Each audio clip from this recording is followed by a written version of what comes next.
What is this chronic pancreatitis? Chronic pancreatitis. What is the meaning difference between acute and chronic? Chronic is irreversible changes. Yeah, very good.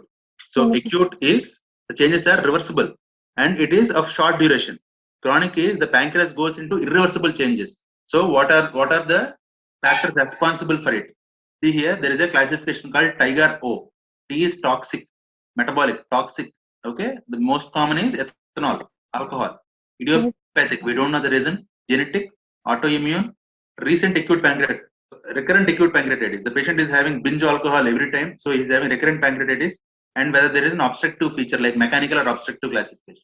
So these are the various types of insults which the pancreas will have. Insults which the pancreas will have, which will lead to chronic pancreatitis. Okay.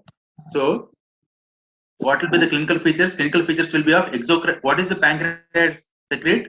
Both exocrine and endocrine, isn't it? Yes, sir. So exocrine insufficiency will be there. The pancreas is damaged. So there will be exocrine insufficiency. So which will be hampered? Mostly fats or proteins? Fat. Fat. Mainly fat. Fat digestion will be hampered. Okay. And then there will be endocrine insufficiency. So endocrine insufficiency will lead to the islet cells will be gone. Pancreas islet cells are gone now. So what will happen? Diabetes. Insulin secretion. Yeah, the patient will develop diabetes. And there will be chronic pain because the pain, it is a retroperitoneal organ.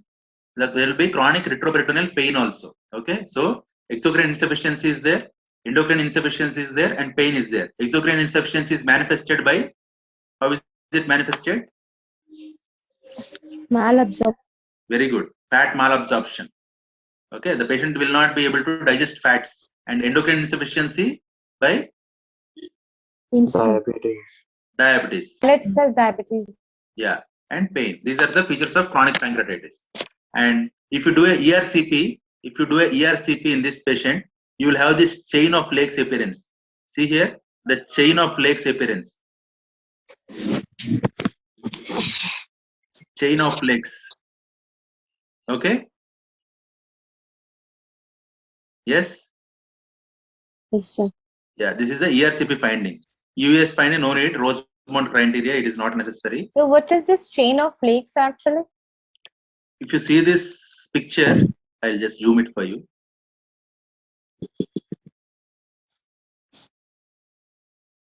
Okay, see this picture once.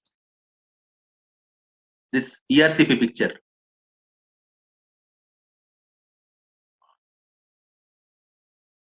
Okay, you're able to see this? If you could zoom in stuff, that would be great.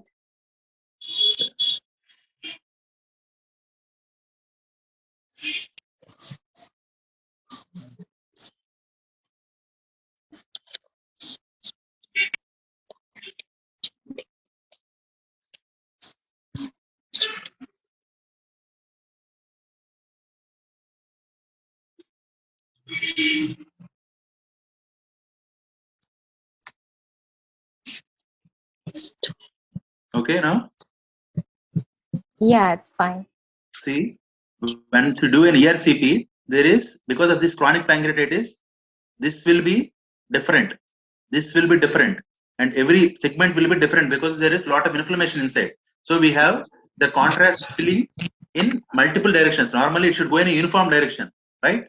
So here, because of this inflammation, the contrast will be splitting in multiple directions. It will look like chain of lakes. Okay, so multiple lakes.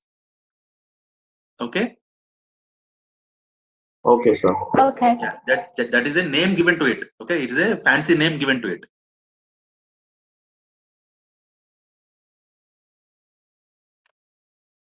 Okay. So now, what is the treatment for it? For chronic pancreatitis treatment, either you resect or you drain. See, if there is an obstruction, you have to drain it. If there is an obstruction, there is some stone and obstruction in the pancreatic duct, you have to drain it. If there is completely gone, this part of the pancreas is completely gone, you have to resect it. Okay. So the procedure, name of the procedure is Frey's procedure. F-E-R-E-Y, Frey's procedure. Frey's procedure. Where else did you hear about this term Frey? Anywhere else? Gustatory sweating. Yeah, ENT, phrase gustatory sweating. In parotid, you will see that. Here it is known as phrase procedure. You will remove the damaged part, resect the damaged part, and drain the obstructed part. So that is the treatment for chronic pancreatitis.